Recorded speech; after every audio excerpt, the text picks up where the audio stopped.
ओम श्री परमात्मने नमः। पहला अध्याय। धृतराष्ट्र बोला, हे संजय, धर्म भूमि कुरुक्षेत्र में इकट्ठे हुए युद्ध की इच्छा वाले मेरे और पांडु पुत्रों ने क्या कहा। इस पर संजय बोला, उस समय राजा दुर्योधन ने व्यूह रचना युक्त पांडवों की सेना को देखकर और द्रोणाचार्य के पास जाकर ये वचन कहा, हे आचार्य, आपके बुद्धिमान शिष्य द्रुपद पुत्र धृत धूम्र द्वारा व्यूहाकार खड़ी की हुई पांडु पुत्रों की इस बड़ी भारी सेना को देखिए। इस सेना में बड़े बड़े धनुषों वाले युद्ध में भीम और अर्जुन के समान बहुत से सूरवीर हैं, जैसे सात्यकी और विराट तथा महारथी राजा द्रुपद और धृष्टकेतु, चेकितान तथा बलवान काशीराज, पुरुजीत, कुंती भोज और मनुष्यों में श्रेष्ठ सेव्य और पराक्रमी युद्धामनु तथा बलवान उत्मोजा, सुभद्रा पुत्र अभिमन्यु और द्रौपदी के पांचों पुत्र, ये सब ही महारथी हैं। हे ब्राह्मण श्रेष्ठ, हमारे पक्ष में जो जो प्रधान हैं उनको आप समझ लीजिए। आपके जानने के लिए मेरी सेना के जो जो सेनापति है उनको कहता हूँ। एक तो स्वयं आप और पितामह भीष्म तथा कर्ण और संग्राम विजयी कृपाचार्य तथा वैसे ही अश्वत्थामा, विकर्ण और सोमदत्त का पुत्र भूरिश्रवा तथा और भी बहुत से सूरवीर अनेक प्रकार के शस्त्र अस्त्रों से युक्त, मेरे लिए जीवन की आशा को त्यागने वाले सब के सब युद्ध में चतुर हैं। भीष्म पितामह द्वारा रक्षित हमारी वह सेना सब प्रकार से अजय है और भीम द्वारा रक्षित इन लोगों की ये सेना जीतने में सुगम है। इसलिए सब मोर्चों पर अपनी अपनी जगह स्थित रहते हुए आप लोग सब के सब ही निसंदेह भीष्म पितामह की सब ओर से रक्षा करें।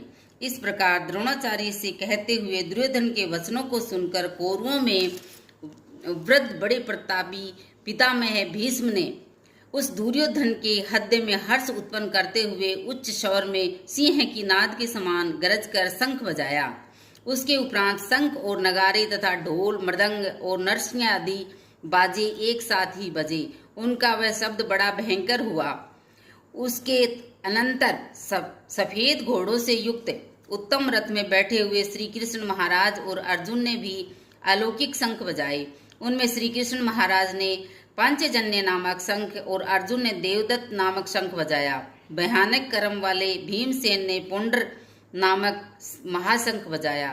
कुंती पुत्र राजा युधिष्ठिर ने अनंत विजय नामक शंख और नकुल तथा सहदेव ने सुघोष और मणिपुष्प नाम वाले शंख बजाए। श्रेष्ठ धनुष वाले काशीराज और महारथी शिखंडी और धृष्टद्युम्न तथा राजा विराट और अजय सात्यकी तथा राजा द्रुपद और द्रौपदी के पांचों पुत्र और बड़ी भुजा वाले सुभद्रा पुत्र अभिमन्यु, इन सब ने ही राजन अलग अलग शंख बजाए और उस भयानक शब्द ने आकाश और पृथ्वी को भी शब्दायमान करते हुए धृतराष्ट्र पुत्रों के हृदय विदीर्ण कर दिए।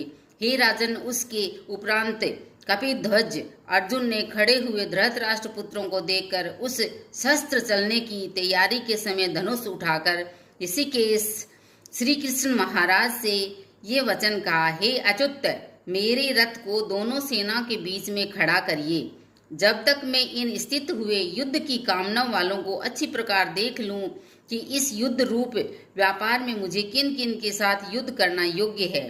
द्रुबुद्धि दुर्योधन का युद्ध में कल्याण चाहने वाले जो जो ये राजा लोग इस सेना में आए हैं, उन युद्ध करने वालों को मैं देखूंगा। संजय बोला, हे धृतराष्ट्र, अर्जुन द्वारा इस प्रकार कहे हुए महाराज श्री कृष्णचंद्र ने दोनों सेना के बीच में भीष्म और द्रोणाचार्य के सामने और संपूर्ण राजाओं के सामने उत्तम रथ खड़ा करके ऐसे कहा, हे पार्थ, इन इकट्ठे हुए कौरवों को देख।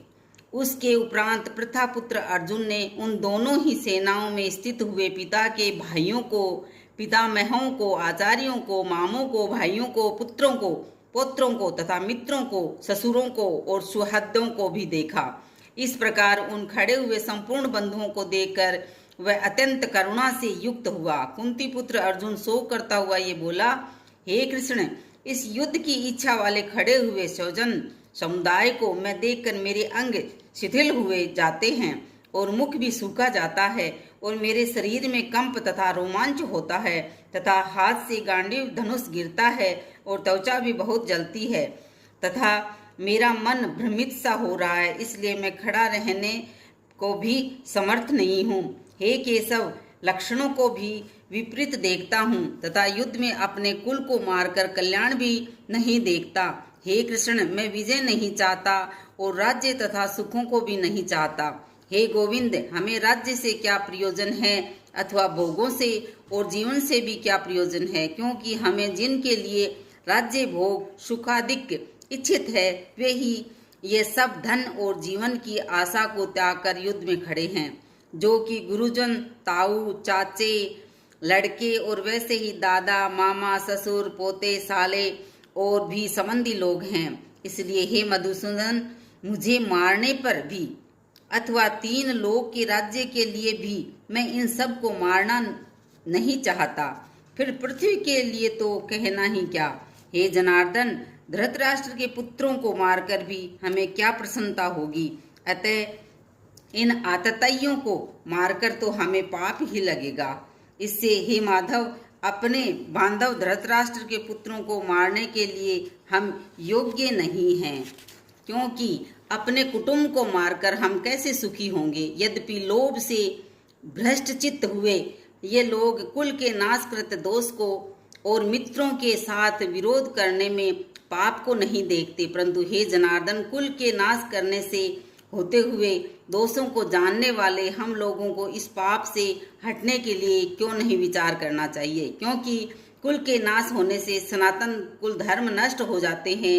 धर्म के नाश होने से संपूर्ण कुल को पाप भी बहुत दबा लेता है। हे कृष्ण, पाप के अधिक बढ़ जाने से कुल की स्त्रियां दूषित हो जाती है और हे वैष्णव, स्त्रियों के दूषित होने पर वर्ण संकर उत्पन्न होता है और वह वर्ण संकर कुल घातियों को और कुल को नरक में ले जाने के लिए ही होता है।